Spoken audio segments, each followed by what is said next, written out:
Hey everybody, and welcome to my new series called Gaming Mysteries, where I show you guys some of the most interesting things in gaming. For the first episode, we are looking at the mystery of Doug Rattman, also known as Rattmann, in Portal 2. The Valve games are full of mystery, and always spawn crazy theories and leave unsolved questions, which is what makes them so great. The Portal series though has some of the most interesting in my opinion, and Doug Rattman is certainly one of them.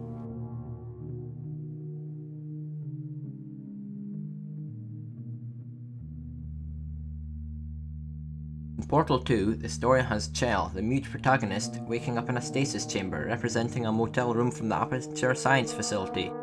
She's been asleep for many years and the facility is run down and looking a bit shabby. She seems to be the only person alive in Aperture and the only one of the 10,000 other people in the stasis chamber. A personality core named Wheatley helps break her out of the chamber before accidentally awakening a psychopathic robot named GlaDoS, who sticks Chell in numerous tests, most of which are very dangerous. During the entire game, you never meet anyone apart from listening to pre-recorded messages, and it's just you and the robots, but you do see hints of human life in special places called rat dens, where it is presumed Doug Rattman lived. Who is Doug Rattman, you ask? Many years ago in Aperture, scientists were creating a personality core who is designed to be fitted as a central computer mainframe, with this project being overseen by the founder of Aperture Science, Cave Johnson. Previously, Aperture Science had been making many wacky things and needed lots of test subjects, and some of them died.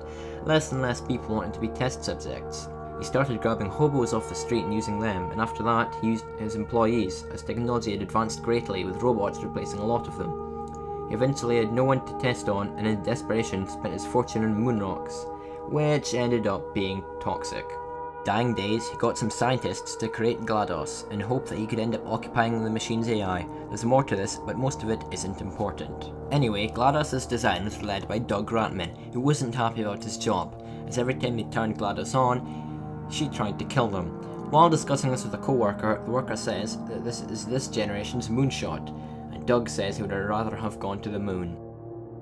Doug repeatedly warns everyone that GlaDoS is too dangerous, and is proven right, as in 1998, during Bring Your Daughter to Work Day, she takes control of half of the facility, killing almost everyone with neurotoxin. As far as we know, only 2 people survived.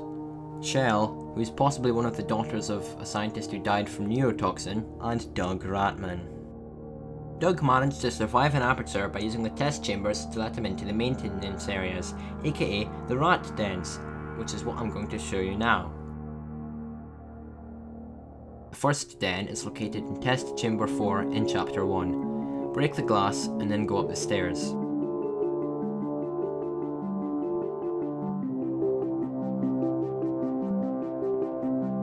Once inside, you will see equations and drawings scrawled on the wall.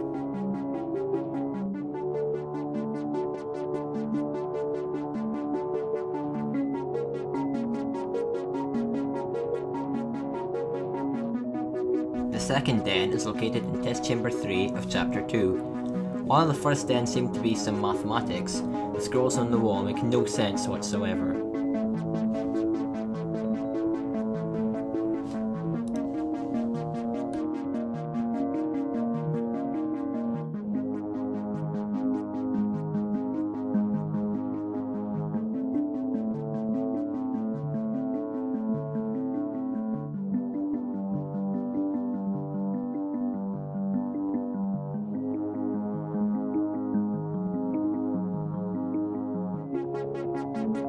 For the third one, go up to this section with the button and set everything up like I have.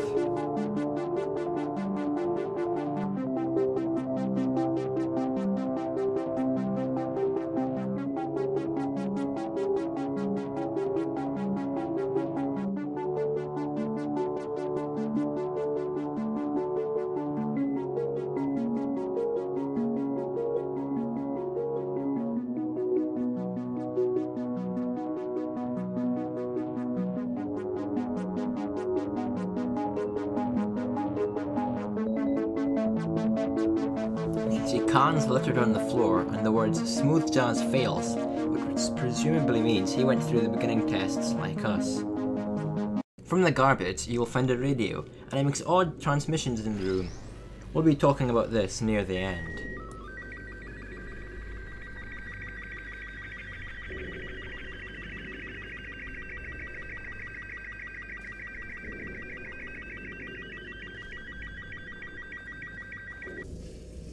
Further on in chapter 3, you can see some markings. While this isn't a rat den, it's still pretty cool, and has Wheatley in it.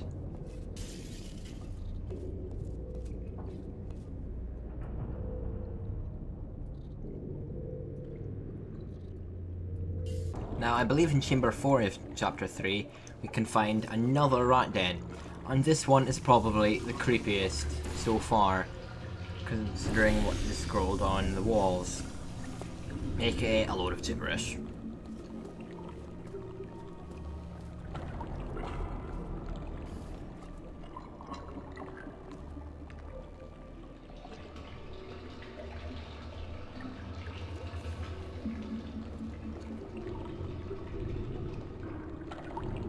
And this one is located in test chamber 16.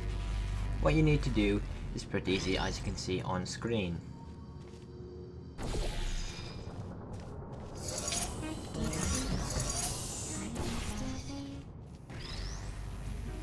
Who's there?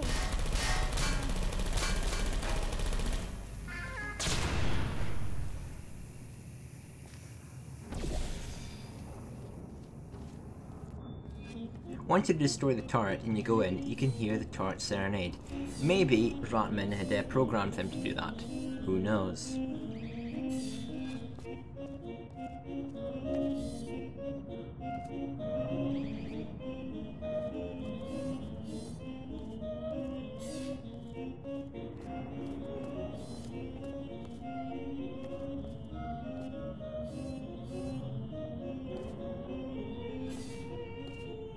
Inside, you can find a drawing of a pile of dead scientists.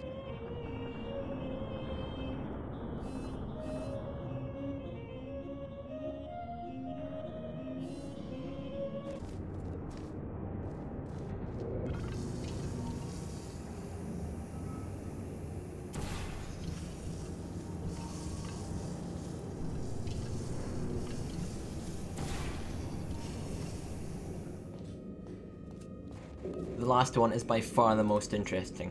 When you go in, you can see a room with a circular fan and a picture of Chell. When you go against the wall, you can actually hear Rattmann. So I'll let you hear him now as I've amplified the audio.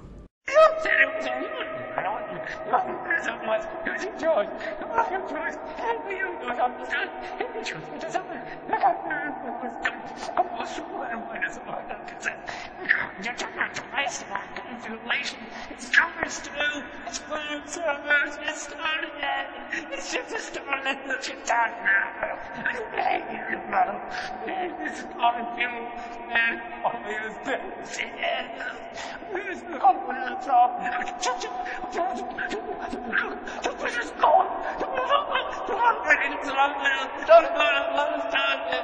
Creepy as hell. We can hear him, but we can't see him. When you leave the room though, your door actually closes behind you and there's no way to get back in. So we know about Rattmann, but we don't know if he's alive or dead, what became of him. He's been here since long before Portal 1. At the end of Portal 1, Chell actually made it out, but she was unconscious.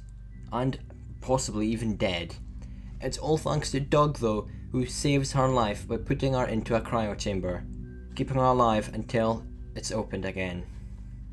While trying to save Chell, he actually got shot by sentries, which can be found in Portal 1. It's unknown whether he lives or dies, but it seems that at the end of the Lab Rat comics, he goes into a cryo chamber, but at the same time, he is bleeding out. There's a lot of more information in the Lab Rat comics, so I'm going to link them below so you can check them out. Now some people think he died, some people think he lived. Some people, though, think you can actually see him in the credits.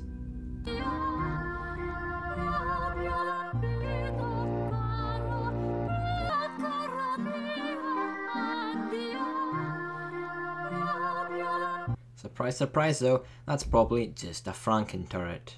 Now so far you might be thinking, well, you know Psychic, it looks like he's dead. But I've got one more thing that might prove you wrong, as I think he's still alive. If you remember him saying, he wanted to go on the moon, or he'd rather be working on the moon than GlaDoS. Remember that radio from earlier? If you decode the message, it's actually a picture of the moon with a cube on it. A companion cube to be exact, which many believe to be Doug Rattman's companion cube from the comic Lab Rats. So what do you guys think? Do you think he's still alive? Do you think he made it to the moon? Either way, he did go insane, that's for sure. Thanks for watching guys, and I'll see you next time.